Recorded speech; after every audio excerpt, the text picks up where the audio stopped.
No matter if you're on the job or around the house, having a quality miter saw and stand definitely is a back saver and a money maker, not to mention the time savings with that. So let's look at DOVAMAN's saw and set it up. So let's take a look at this adjustable stand here. So what I like about this is very easy and very quickly to be set up. So all you gotta do is press a little pin on each corner here. That opens up for each leg. Now that we've got the legs adjusted, this is a very lightweight, compact stand. Now, a couple key factors it has on it. It has the adjustable wings on it, so you actually have up to a 6.5-inch span to be able to stretch those boards out. But then in addition to that, you've got the risers on each side of it that you can raise up depending on your height level. So you got an adjustment on that as well. And when it comes to the saw, we've got these stands here that'll mount to the base of the saw. So one thing I like about it's got a quick disconnect on it, so that way you can remove it or install it very quickly on the job or around the house. So let's mount these to the saw. So now we can take our supplied carriage bolt and mount the pedestal to the saw itself, so that way we can have a quick disconnect with the levers off of the pedestal.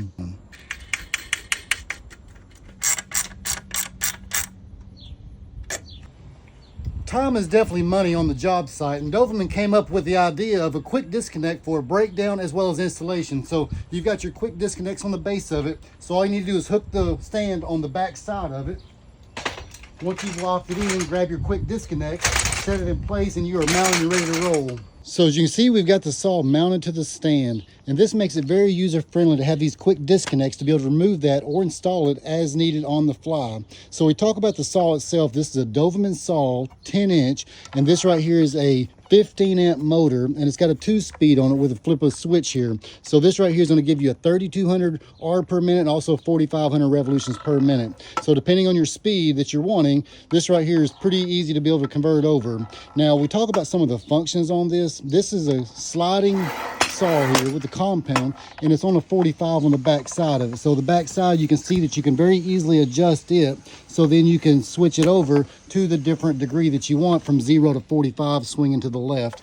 Now outside of that, you got a few other brackets here that come attached to it. So this is your bracket to be able to lock your wood down, and then you've got a couple other adjustments here, one for the fence to be able to slide that in and out, and that's the same on both sides here. So you have that option to be able to slide that fence over. But then in addition to that, you've got your disconnects here that you can slide these pedestals out on the side of this, but then in addition to that, the pedestals that slide out on the side of the saw. So this being a sliding saw here that you can see on the back side of it, we've got this little tab here that's easily to be able to quick disconnect to lock into place. So it's now locked into up position, and likewise, once you pull it down and you lock it, same idea, it's going to stay locked in the down position. But to be able to remove this from being able to slide or not, all you've got to do is twist this back disconnect on it. So all in all, this looks like a pretty good saw as far as all the functions on it. And another thing, just notice it's got the depth adjustment on it. So depending on how deep you want that saw blade to drop down, that's looks like about a couple of an inch as far as the depth on that. So overall, it's a pretty nice saw, and I'm pretty impressed with it. But the thing is, it looks nice, but let's see if it'll make the cut. Let's cut some shit. And when I say cut some shit, we're going to be using one of the 3 blades that are supplied. So what we're looking at is the 1 3/16 arbor. It comes with a 40-tooth wood blade on it, and you got a 10-inch wood as a secondary, and that's also a 40-tooth blade here. So outside of those two, the third one is going to include for your steel, aluminum, wood, and plastic. And you want to use your proper PPE with this. Now, one thing to mention is if you're using it on the wood version, you've got 7,000 RPM. But when you're using the steel or the bimetal, 6,000 RPM. So this right here is part number DMS01, A as in alpha.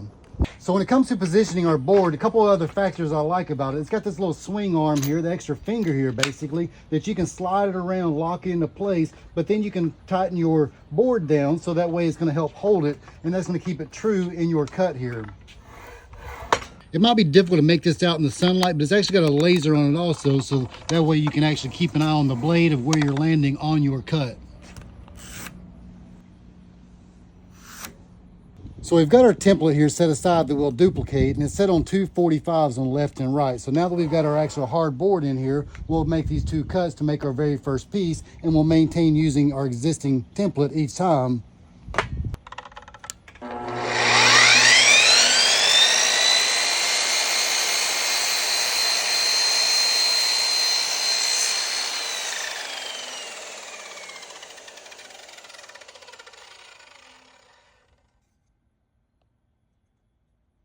That is one clean cut. So let's duplicate it and make some shit.